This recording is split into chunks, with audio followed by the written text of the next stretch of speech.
조훈현, 고소의 생각법.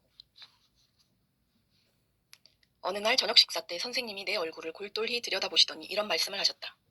내가 답을 줄 수 있다고 생각하느냐? 답이 없는 게 바둑인데 어떻게 너에게 답을 주겠느냐? 그 답은 내 스스로 찾아라. 답이 없지만 답을 찾으려고 노력하는 게 바로 바둑이다. 정말로 9년 동안 함께 살면서 세고의 선생님은 나에게 바둑을 어떻게 두라든지 그렇게 하지 말고 이렇게 두라는 식의 말씀을 단 한 번도 하신 적이 없다.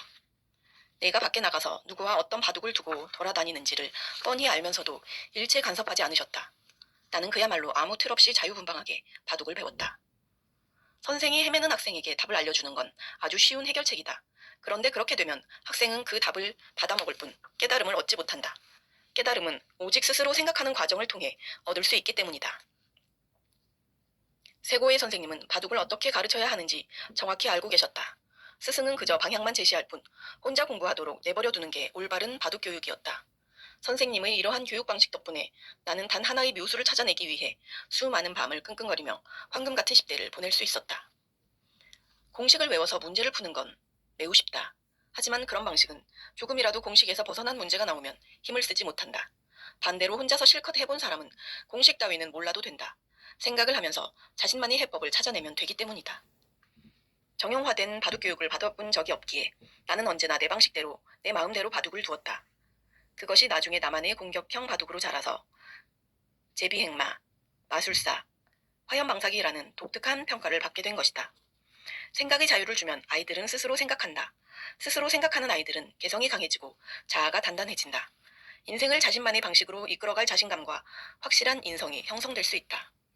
생각은 어떤 선택을 해야 하는지, 어느 방향으로 가야 하는지 그 답을 알려주는 도구다. 생각할 줄 모르는 사람은 일상의 작은 선택마저도 남들의 생각을 물으며 눈치를 보아야 한다. 이래야 할지 저래야 할지 걱정하고 불안해하며 도움을 구해야 한다. 최근 몇 년 사이에 고민을 상담해주는 인생 멘토들이 폭발적으로 많아지고 이유는 뭘까? 그만큼 혼자 힘으로 생각할 수 없는 사람들이 많아지고 있다는 증거가 아닐까? 이는 그만큼 불안한 자아를 가진 채 살아가는 사람이 많아지고 있다는 뜻은 아닐까? 사람들은 행복이 돈이나 명예, 성공에서 온다고 생각한다. 하지만 나는 진짜 행복은 단단한 자아에서 온다고 믿는다. 자아는 자존감이다. 자아가 단단하면 어떤 상황에도 흔들리지 않는다. 남들의 시선이나 사회적 잣대에 휘둘리지 않고 신념대로 행동한다. 물론 이러한 자아는 거저 얻을 수 없다. 스스로 생각하는 습관과 자기 성찰, 깊이 있는 사고를 통해서만 얻을 수 있다. 어디 가서도 눈치 보지 않고 주눅 들지 않고 자신의 소신을 당당하게 밝히고 신념대로 행동하는 사람. 그런 사람이 되려면 스스로 생각할 줄 알아야 한다. 생각은 행동이자 선택이다. 어떤 사람이 무슨 생각을 하며 사는지는 그 사람의 선택을 보면 알 수 있다. 생각은 나무처럼 가지를 뻗으며 자란다. 한번 잘못된 방향으로 가지를 뻗으면 계속 그 방향으로 자랄 수밖에 없다. 그래서 간단한 일일지라도 원칙과 도덕을 지켜야 한다. 원칙과 도덕이 쌓이고 쌓여 습관처럼 몸에 배어야 언젠가 큰 선택을 할 때 유혹에 넘어가지 않고 올바른 선택을 할 수 있기 때문이다. 감정은 그저 흘러왔다 흘러가는 덧없는 것으로 어떤 감정도 스스로를 잡아먹어서는 안 된다는 것이 선생님의 삶의 자세였다. 기쁨도 슬픔과 분노도 아무 감정 없이 바라봐야 한다. 긴 레이스를 펼치는 마라톤 선수들을 보면서 이런 생각을 한 적이 있다. 수백 명이 동시에 출발했지만 결승 테이프를 끊는 사람은 단 한 명뿐이다. 뒤에 들어오는 수많은 선수들은 자신이 1등이 아니라는 걸 이미 알고 있다. 그런데도 왜 뛰는 걸까? 1등이 정해졌다고 해서 뛰는 것을 포기하거나 설렁설렁 뛰는 선수는 단 한 명도 없다. 아직도 이겨야 할 수많은 선수가 남아있으며 정말로 이겨야 할 한 가지, 즉 자신의 기록이 남아있기 때문이다. 프로의 바둑은 실력보다도 심리가 승부를 좌우한다. 졌다고 포기하면 바둑은 끝난다. 그러나 역전의 기회가 있다고 믿으며 끝까지 수를 찾다 보면 기회가 온다. 이길 수 있다면 이겨라. 끝까지 포기하지 말고 싸워라. 반전의 기회는 언제든 온다. 사람들은 현실에 불만을 갖고 어딘가 다른 곳으로 가면 더 좋을 것이라고 막연히 생각한다.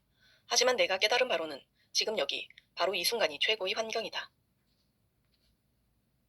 직업의 가장 기본적인 의미는 다름 아닌 생계다.